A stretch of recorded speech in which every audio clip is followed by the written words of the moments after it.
ఏపీలో ఎన్నికలు సమీపిస్తున్న వేళ జనసేన అధినేత పవన్ కళ్యాణ్ స్పీడ్ పెంచారు. ఈ నెల 14 నుంచి ఉభయ గోదావరి జిల్లాల్లో పర్యటించనున్నారు. 17వ తేదీ వరకు పర్యటనలు కొనసాగుతాయి. భీమవరం, అమలాపురం, కాకినాడ, రాజమండ్రిలో సమావేశాలు నిర్వహించనున్నారు పవన్ కళ్యాణ్.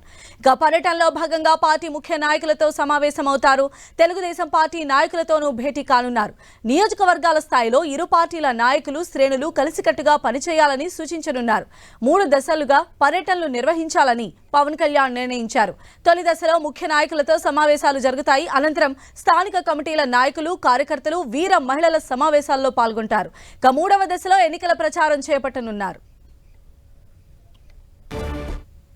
ఇక Pawan Kalyan tour schedule updates అందించడానికి మా ప్రతినిధి జయరాజ్ మనకు అందుబాటులో ఉన్నారు. జయరాజ్,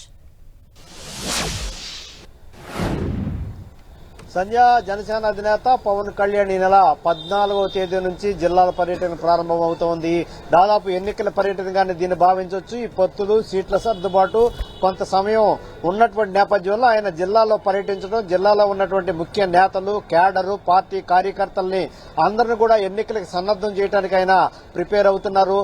దీనికి సంబంధించి ఈ రోజు ఇప్పటికే ఆయన ఆ నాయకత్వానికి ఒక బహిరంగ లేఖ రాశారు. ఎక్కడ కూడా తొందరపడొద్దు, పొత్తుల పైన కూడా, సీట్ల పైన కూడా తొందరపడొద్దని పవన్ కళ్యాణ్ లేఖ రాసిన నేపథ్యంలో ఇప్పుడే కొద్దిసేపటి క్రితం ఆయన జిల్లాల పర్యటన ఖరారైంది. ముఖ్యంగా మొదటి నుంచి కూడా ఉభయ గోదావరి జిల్లాలపైన దృష్టి సారించినటువంటి జనసేనాని ఈ రోజు ముందుగా భీమవరం నుంచి 14వ తేదీన తన పర్యటన ప్రారంభిస్తారు. భీమవరం, అమలాపురం, కాకినాడ, రాజమండ్రి ప్రాంతాల్లో 4 రోజుల పాటు ఆయన పర్యటన ప్రారంభమవుతుంది. 14వ తేదీ నుంచి 17వ తేదీ వరకు కూడా ఈ పర్యటన ప్రారంభమవుతుంది. 3 దశల్లో ఈ పర్యటనని చేయడానికి ఖరారు చేశారు. మొదటి దశలో ముఖ్య నేతలు, అక్కడ ఉన్నటువంటి ముఖ్య ప్రభావశీలురు, అదేవిధంగా అక్కడ ఉన్నటువంటి కీలకమైనటువంటి నాయకులతో సమావేశం అవడం, అక్కడ ఉన్నటువంటి పరిస్థితులు, ప్రభావాలు, అక్కడ ఉన్నటువంటి నియోజకవర్గాల వైజ్ గా ఉన్నటువంటి అంశాల గురించి కూడా చర్చిస్తారు.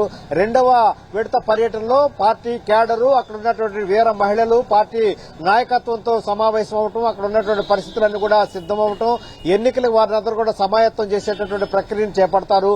ఇంకా 3వ విడతలో ఎన్నికల ప్రచారం, ఇది అత్యంత కీలకమైనటువంటి అంశంగా భావిస్తామన్నారు. ఎన్నికల ప్రచారానికి సంబంధించి ఈలోగా ఈ మొత్తం పొత్తుల గురించి, సీట్ల సర్దుబాటు గురించి కూడా ఫైనల్ అయ్యేటటువంటి నేపథ్యంలో మొత్తం 3వ విడతలో ఎన్నికల ప్రచారానికి సంబంధించిన అంశం గురించి కూడా ఈ రోజు కార్యాచరణ రూపొందించారు. మొత్తం 14వ తేదీ నుంచి జనసేనాని జిల్లాల పర్యటన అనేది అత్యంత ప్రాధాన్యతని సంతరించుకుంది. సంధ్య. రైట్ జయరాజ్.